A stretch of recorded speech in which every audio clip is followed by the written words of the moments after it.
Vamos falar de Vasco. A CBF confirmou o local do jogo contra o São Paulo, dia 7 de outubro, às 6h30 da noite de São Januário. Foi para Brasília. Vamos falar sobre isso, vamos falar dos preparativos para o clássico contra o Fluminense, sábado no Engenhão.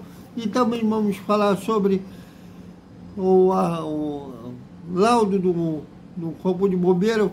Está quase tudo pronto para que São Januário seja libertado.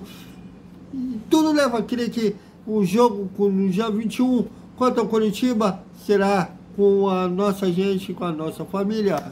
Tudo isso já sem edição. Salve, salve, galera do Vascão. Boa noite para todo mundo. E a bola rola. Sábado, às 4 da tarde, no Newton Santos, região, Vasco e Fluminense, 23ª rodada do Campeonato Brasileiro, ou como preferir, 4ª rodada do retorno. Um jogo que é extremamente importante, principalmente para o Vasco, que luta para sair da zona de rebaixamento. E o Fluminense, apesar de estar com a cabeça na Libertadores, eles são semifinalistas da Libertadores, vão jogar contra o Internacional, valendo uma vaga para a final entre Boca e Palmeiras.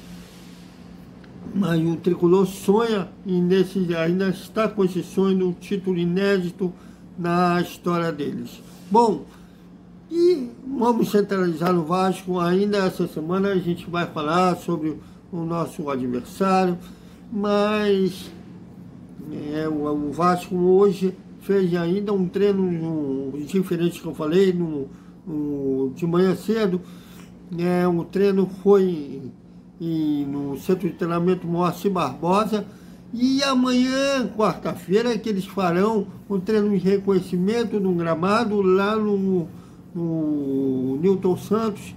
Será nessa quarta-feira, e na sexta-feira deve fazer um outro treino de reconhecimento lá para o Vasco estar bem adaptado ao gramado sintético no Newton Santos. E sobre o time, o Zé Gabriel deve voltar, já que ele não jogou contra o Bahia, com cumprir suspensão, com o 3º cartão amarelo. Em compensação, o Medel, que está jogando pela seleção chilena, pela 2ª rodada da eliminatórias da Copa do Mundo, está suspenso, levou o 3º cartão amarelo, não joga no clássico de sábado.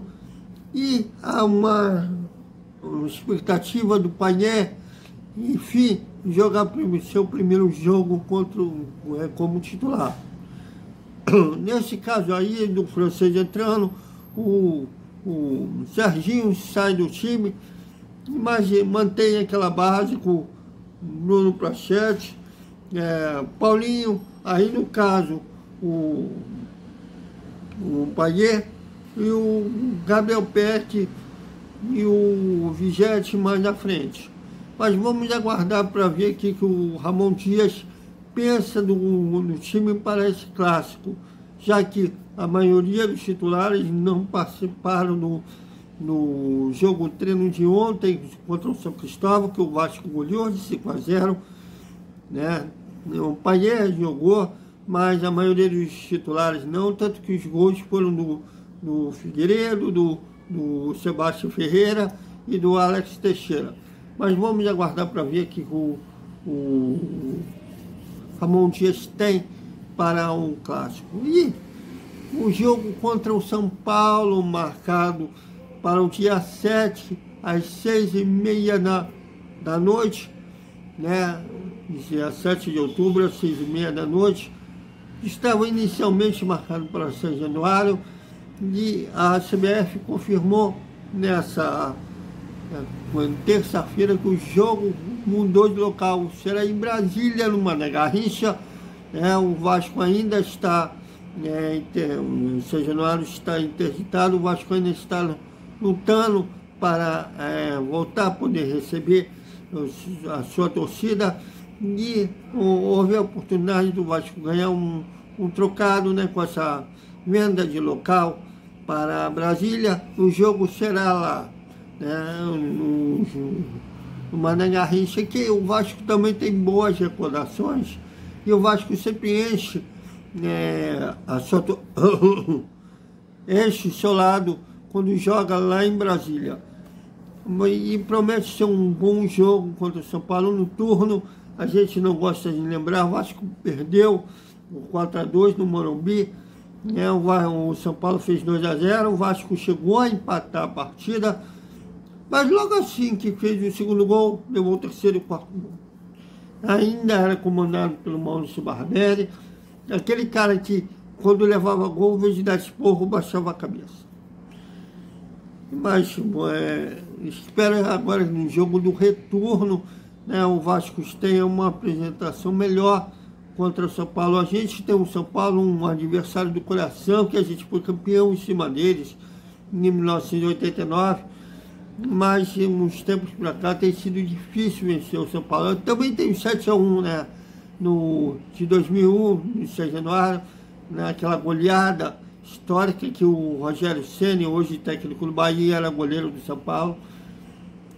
Mas vamos ver se a gente tem uma recordação agora boa contra o São Paulo desse ano. Bom, e o laudo hoje do Corpo de Bombeiros garantiu que São Januário está pronto para receber a sua torcida. Faltam pequenos detalhes para que o São Januário seja libertado, e aí tudo leva aqui que o jogo de, né, sábado contra o Fluminense, na rodada seguinte contra o Curitiba já será com torcida, né? O Vasco tem, o Ramon Dias deixa claro que só quer jogar em São Januário com a sua torcida. A torcida do Vasco é um 12º jogador mesmo no time, e era hora, mais do que nunca, até porque o Vasco, dos times que disputam o Campeonato Brasileiro, é o único que está em desvantagem por não poder jogar em sua casa contra a sua torcida. Então é isso, galera. Até o nosso Desperta Vascaíno. Esse ano eleitoral, tem gente com saudade da associação, e quando a associação administrava o futebol, né, tem até pré-candidatos dizendo que vai romper com a SAF.